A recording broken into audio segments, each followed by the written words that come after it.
ছেলেকে হাফেজ বানিয়েছেন। কসম আল্লাহ, কসম আল্লাহ, উকসিমু বিল্লাহি মিআতা মাররা, আল্লাহর কসম, আল্লাহর কসম, আল্লাহর কসম, আপনার ছেলের সিনায় রব যা দিয়েছেন, রব নিজে বলেন, এটা কি জানো? এটা কি জানো? হুয়া খায়রুন লাকুম, হুয়া খায়রুন লাকুম মিম্মা ইয়াজমাউন। সারা দুনিয়ার সমস্ত মানুষ সম্পদ জমা করলে যে পরিমাণ হবে, এই বাচ্চাদের সিনায় আমি যা দিয়েছি তা ওই তুলনায় কোটি কোটি গুণে শ্রেষ্ঠ।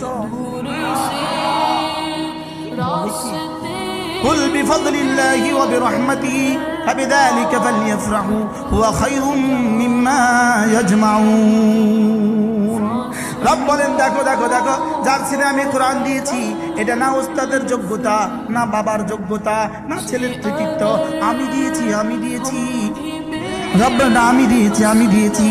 সুবহানাল্লাহ বলেন, কে দিয়েছে? রব বলেন, আমি দিয়েছি।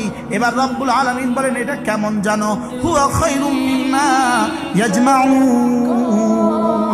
আল্লাহ বলেন, কুল বিফাদলিল্লাহি ওয়া বিরহমাতিহি ফাবিযালিকা ফালইফরাহু। রব্বুল আলামিন বলেন, তুমি খুশি হয়ে যেতে পারো। আর কি বলতো? তুমি খুশি হয়ে যেতে পারো। ফালইফরাহু ফাবিযালিকা ফালইফরাহু। এই বাচ্চারা কোরআন কারীম শিখতে গিয়ে 3টা বছর পড়েছে, প্রতিটা হরফে 10 নেকি করে পেয়ে গেছে। সুবহানাল্লাহ বলেন।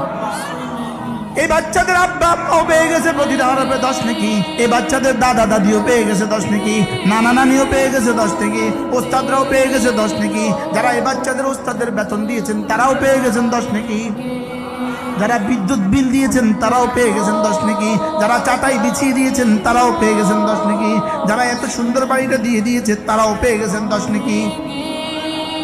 সুবহানাল্লাহ বলেন। আচ্ছা, এর বিপরীতে বাংলাদেশের কোনো একটা ব্যবসার কথা আপনি একটু বলেন তো, কোনো একটা শিক্ষার কথা আপনি একটু বলেন তো।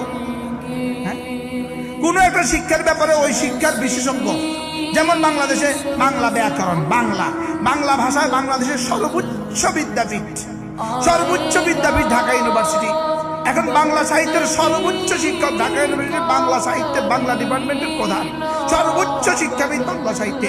উনি পারলে 5টা মিনিট বাংলা সাহিত্য উপরে এভাবে বক্তৃতা দেন, আমাদের বাংলা সাহিত্য যেই পড়বা তার বাবাকে 10টা করে নেকি দেওয়া হবে, মাকে 10টা করে নেকি দেওয়া হবে, দাদাকে 10টা করে নেকি দেওয়া হবে। পারলে একটু কেউ বক্তৃতা দেখতো, যদি দেয় তাকে বলবে পাগল।